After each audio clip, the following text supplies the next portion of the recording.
All right. This is the April 2023 podcast version of the Lift School of Music Arts Are for All newsletter. This is for Lift, it is volume 14, issue 4. For Arts Are for All, it is volume 4, issue 4. The first article is Small Steps, Big Changes. Longtime newsletter readers might remember about 18 months ago when I tried to commit to a particularly difficult workout routine. It was 20 minutes of yoga a day, 30 minutes of cardio, and 20 minutes of strength 5 days a week. For a month and a half, it worked. I felt great physically. I noticed a huge difference in my balance. I was starting to have actual muscles, and mentally, my self-confidence had a huge boost. I felt like I could do anything.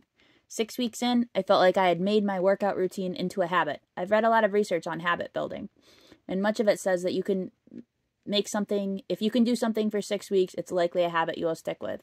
However, some family things happened, as they are apt to do, and I took a break from working out to spend more time with my family, and then I never went back to it.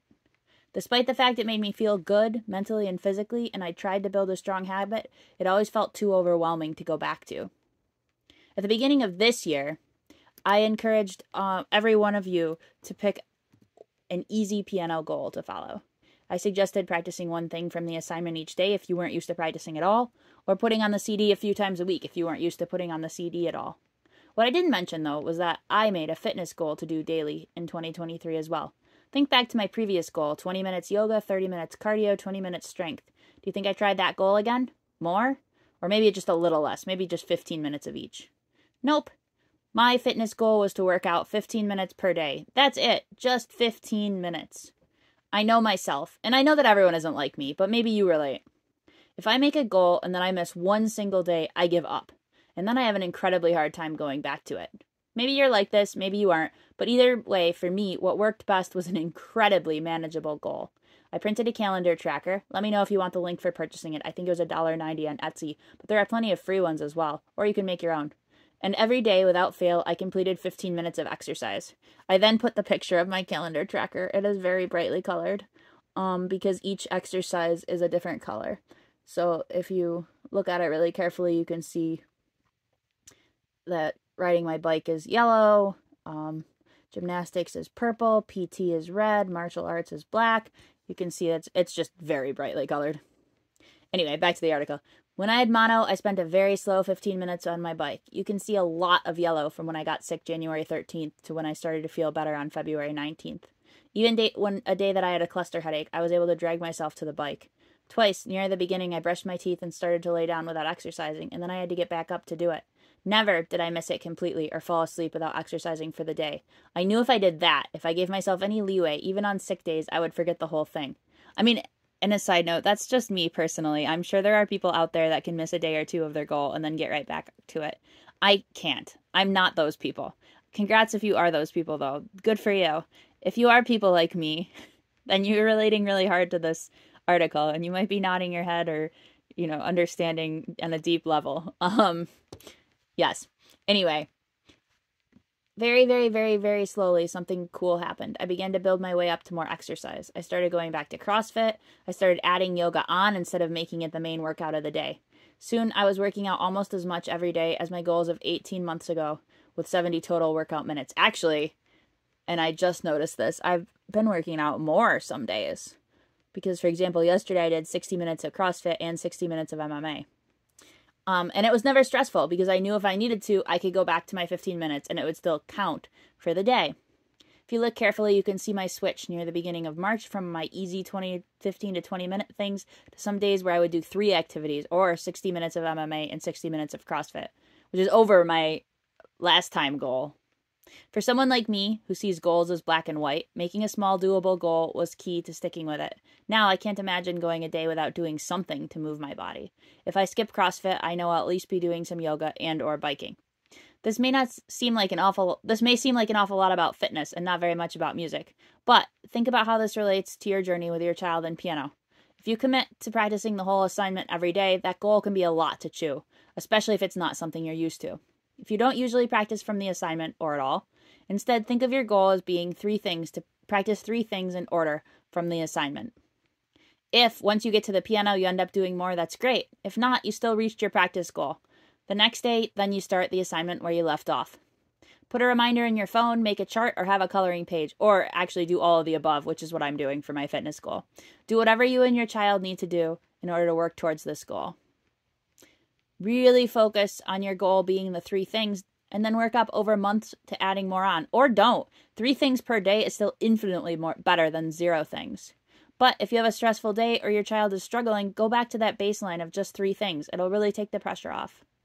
Another great goal would be to put on the CD. Instead of making your goal to listen to the CD 2 hours every day, which is what's recommended, or 30 minutes a day, which is what I require, make your goal to listen with your child 5 minutes a day. So if you forget during the day, lay with them in bed right before sleep and listen then. It could be a great way to transition from bedtime routine to bedtime itself. Then, if you listen more, that's great, but you still have that baseline of 5 mandatory minutes before sleep that you won't stray from. Another goal could be, if you don't watch lessons, to watch 1 full lesson per month. I don't recommend watching part of a lesson, since it's very distracting from your child to have a parent move back and forth. I remember as a child wondering what I'd done wrong to make my mom leave and then showing off to my teacher, when in reality my brother had needed to go to the bathroom or had asked for a snack. I just remember that so clearly. I was in the middle of a lesson. My mom suddenly left the room, the teaching area. I thought, oh, what did I do wrong? And then I started really exaggerating my dynamics and playing right hand really loud and extra crashy.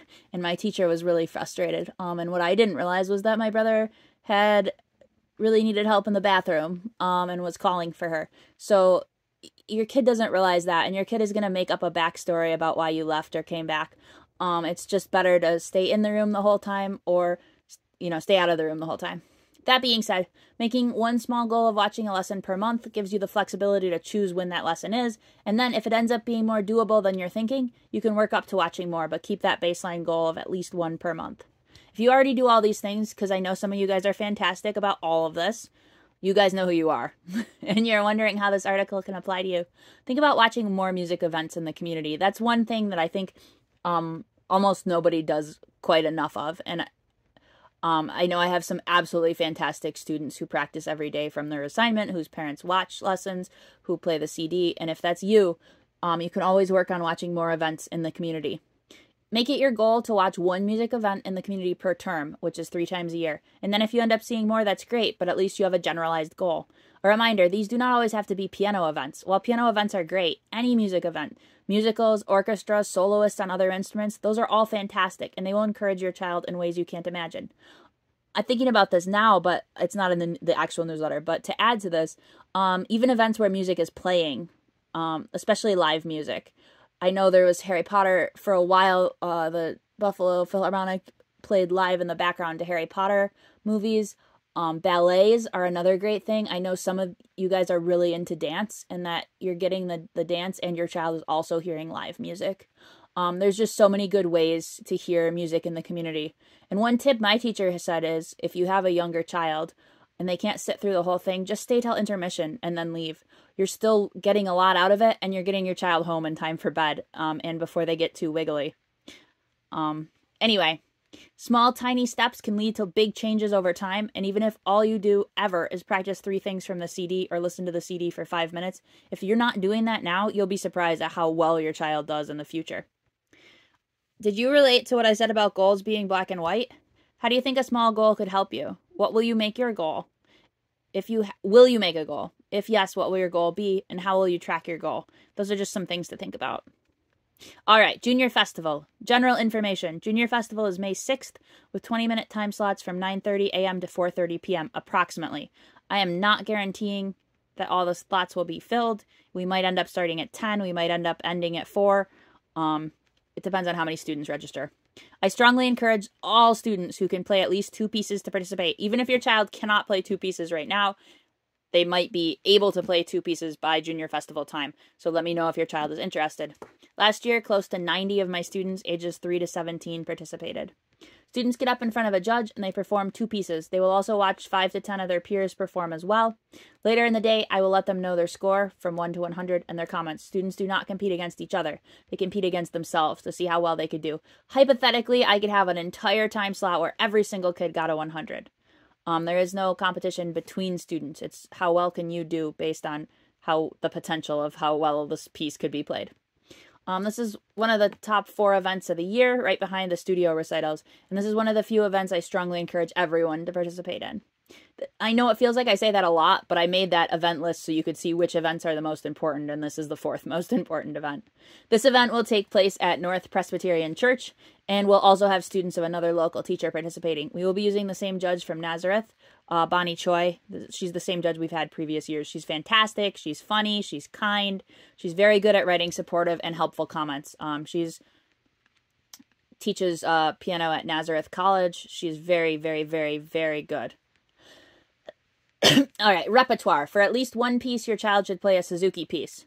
If your child plays right hand alone, they will likely play one twinkle and then learn a special song from festival. Right hand alone pieces other than twinkles are not allowed.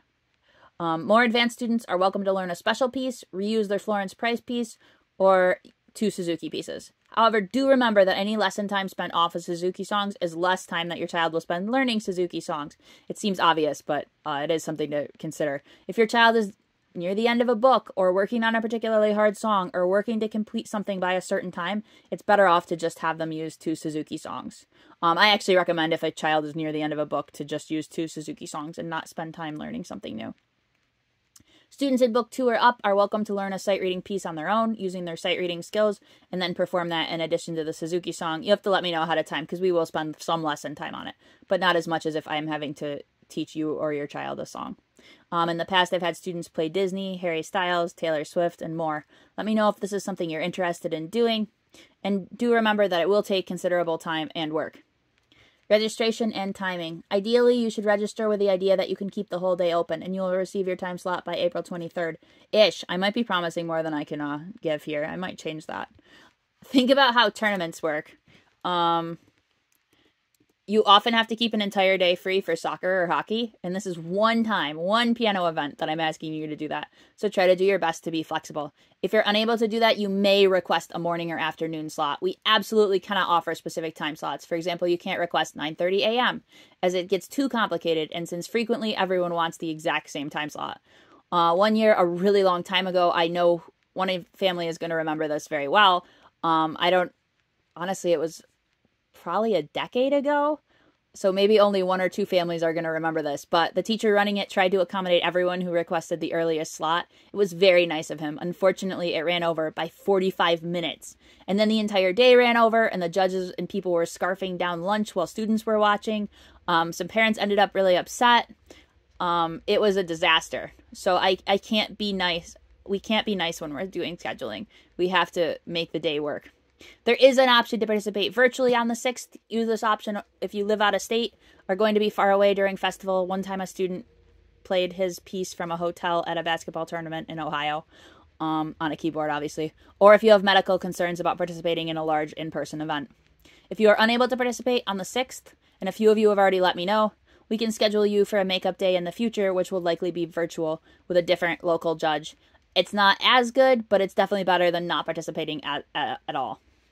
If you or your child end up being ill, injured, or unable to perform on the 6th, you're strongly encouraged to participate in the virtual makeup day. I mean, you've already done the work. You might as well reap the rewards. Students in the top 10% of scorers receive an honors award, and they may be asked to participate in an honors recital. Cost. Junior Festival is one of the few events that has a medium cost to it. For LIFT students, participation is $20 per child. It includes judging. In-person judges are very expensive. Hall rental, insurance. Yes, insurance is required, and a ribbon. It is less than it was last year if people were really paying attention. We are no longer part of that same large group of teachers, and they actually wanted participation to be $35. And I argued it down to $25, but since we're not participating with them, it will be only $20. Lastly, think about how much the recent March recital inspired your child and you. Junior Festival will likely do the same, if not more, when they receive their feedback from the judge. It's a fantastic event. I participated in Junior Festival not every year, but many years as a child as well. It actually wasn't around all of the years. Registration is required by April 20th, so there is ample time for me to schedule students. Well, actually, not just me. It's a group of teachers, so there is time to schedule students. Anyway, there is a link for registration here. In the newsletter. I will also be sending it around when it gets close to registration ending. All right, Florence Price Virtual International Piano Competition. Many students are working on the Florence Price International Virtual Piano Competition. It is events for students, children, and adults of all ages from anywhere in the world. You're invited to perform a Florence Price piece and upload it for judging. Last year, over 50 students ages 2 and older from around the world competed in this event. It costs $5 to participate, and you will receive a certificate, feedback from a judge, and for local students only, a trophy if you get first, second, or third place in your age group. Entries are due by midnight on EST on Florence Price's birthday, which is April 9th. This year, that happens to be Easter, but instead of moving the date and confusing everyone, I've decided to leave it and encourage families to submit it early if you celebrate Easter. If you don't celebrate Easter, it seems like with things being close to Easter, it would be a great day for you to work on your Florence Price song and get it uploaded.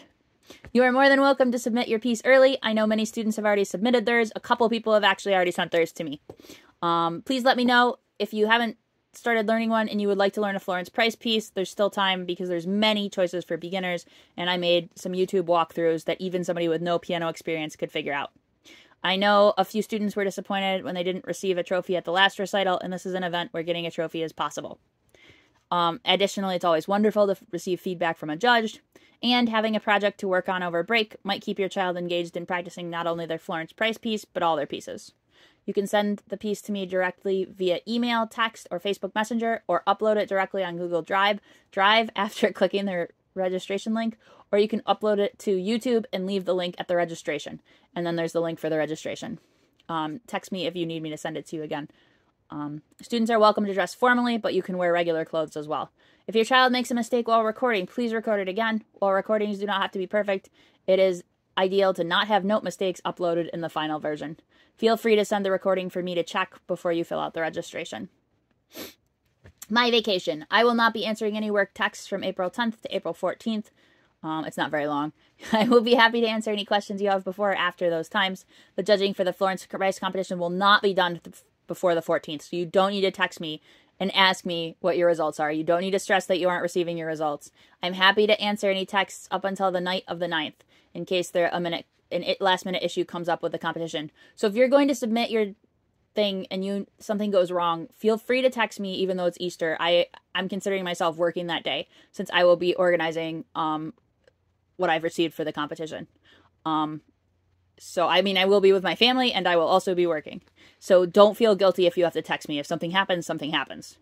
Well, it may seem like I am off a long time this break.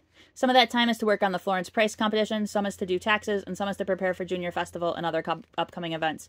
In piano teaching, there is a lot of behind-the-scenes work. That's why it's extra important that I take some time off from answering texts and messages some days. Otherwise, it just feels like every day turns into a work day. I'm sure you guys who work at home or have jobs that kind of blur the line between home life and work life, I'm sure you guys are nodding or understanding or, feeling this in a deep way. I'm sure you understand why I need to take off this time from the 10th to the 14th. If you text me on those times, I'll answer it on the 15th. Remember, if you forget the schedule, that's the most commonly asked question. It is at the end of this newsletter and pinned on the Lift and Arts Are For All Facebook. Guys, I learned how to pin stuff on Facebook. You should all be so proud of me. The schedule is pinned there. I'm so cool. Anyway, next article. Focus on a Book 1 piece. Mary Had a Little Lamb, right hand. The purpose of these articles are designed for parents of students in Book 1. Primary purpose of this piece. This piece continues to work on the dotted quarter, eighth note rhythm. Additionally, when students begin to work on left hand, they will be learning to play chords. The real purpose of this piece is learning how to play chords, but this article is on right hand alone, so I'm not talking about that quite yet. How hard is it? It is 2.5 out of 5 stars to play properly. Average time it takes to learn, if you practice with your child, 1 to 2 months of practice to play properly. It goes much quicker if your child has listened to it. It's such an easily recognizable song. Kids who have listened to it have even more of a head start. Mary Had a Little Lamb will teach your child to work hard on the rhythm right from the beginning, right from the start. So if your child doesn't have the rhythm right, don't move on and learn the rest of the song. Keep working on the beginning until they have the rhythm right. The rhythm at the end is also tricky and will take extra work. Practice the ending over and over and over. I had a student play this in the formal recital, and I told her to just play the ending like 10 times every day. It's tricky. This is a great piece to work on phrasing, reaching up for a strong pinky, and doing the ending with a soft thumb. Focus on a Book 2 piece, melody. Reminder, read this section if your child is in Book 2 or in the middle or end of Book 1. maybe save it if your child is at the beginning of book 1.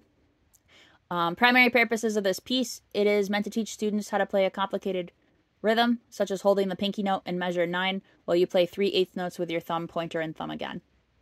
It also teaches students how to switch fingers while holding a note down, which happens in measures 8, 11, 16, and 19. When I say these, it's actually best if your child is in book 2, if you get out the music and kind of eyeball what I'm talking about, then you can see, oh, this is what she's talking about. It's also designed to give children a chance to work on phrasing. How hard is it? 2.5 out of 5 stars. Performance speed with the metronome, 85 to 90 for the quarter note. Average time it will take if you practice with your child, 3 to 4 months to performance level with proper practice. Other things this piece teaches, like secondary purposes, it is very important to have a smooth, soft left hand. Make sure your child memorizes left hand alone to the metronome nicely before putting hands together. It's important to remember the phrasing throughout the piece. Higher notes to the right are strong, and as the piece moves lower to the left, it gets softer. There's a poco rallentando at the end. It means you go a little slower. It's imperative that your child learns the correct fingering from the beginning. This includes measures where you switch fingers. This is marked with a hyphen. The finger you should start on, a hyphen, and then the finger you should switch to. If you have the book, get it out.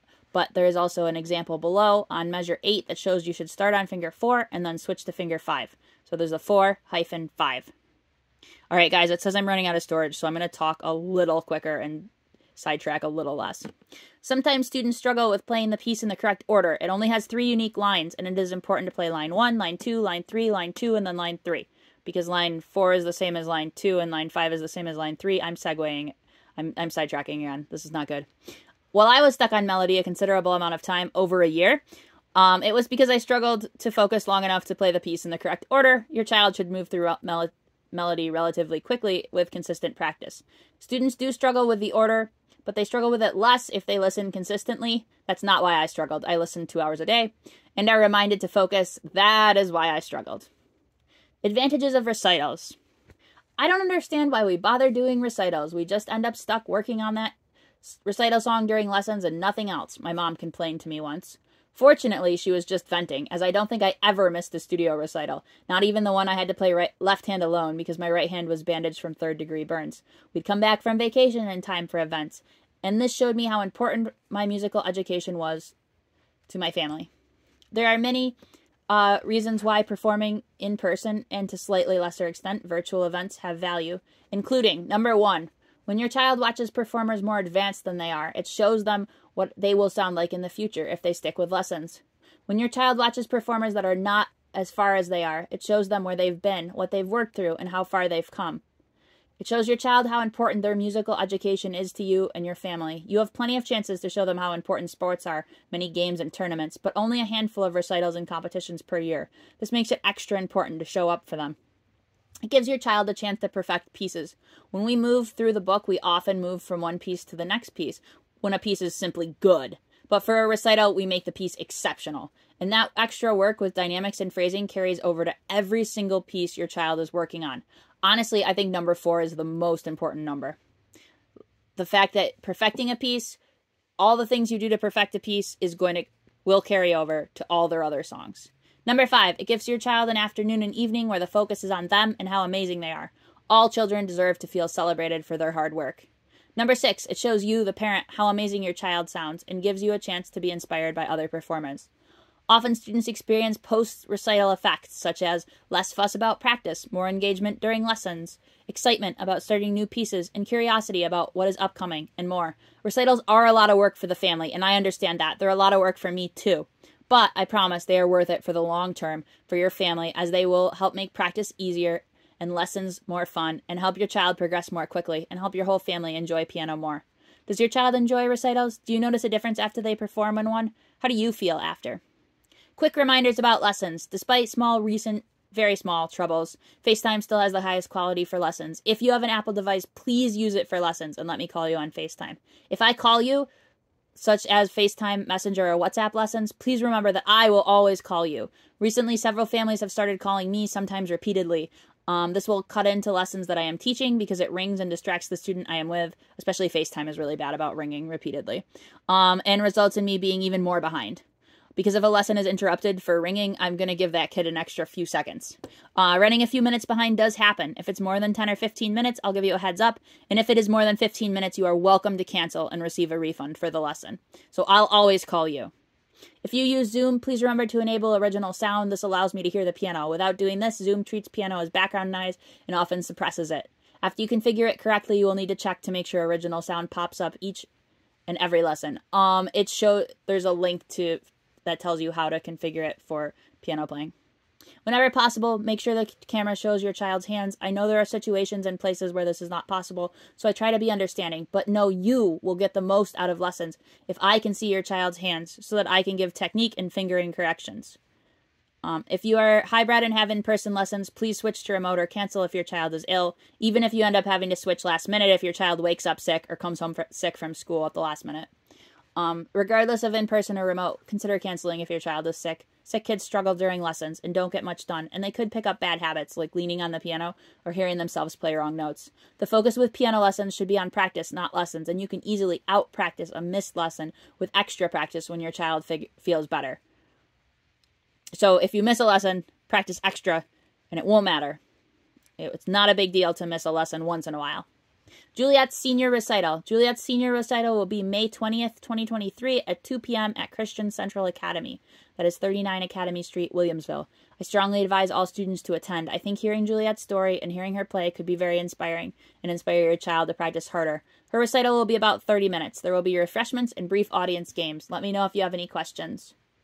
April Project.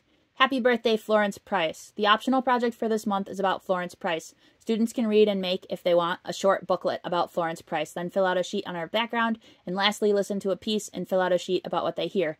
Even if you don't have time for this project, I strongly recommend you listen to the piece. It's called Sonata in E Minor by Florence Price. You can find it on YouTube, or I have a link for it. Then there's a link to a booklet about Florence Price that you can cut out and make yourself, a listening worksheet, and a worksheet about Florence Price herself.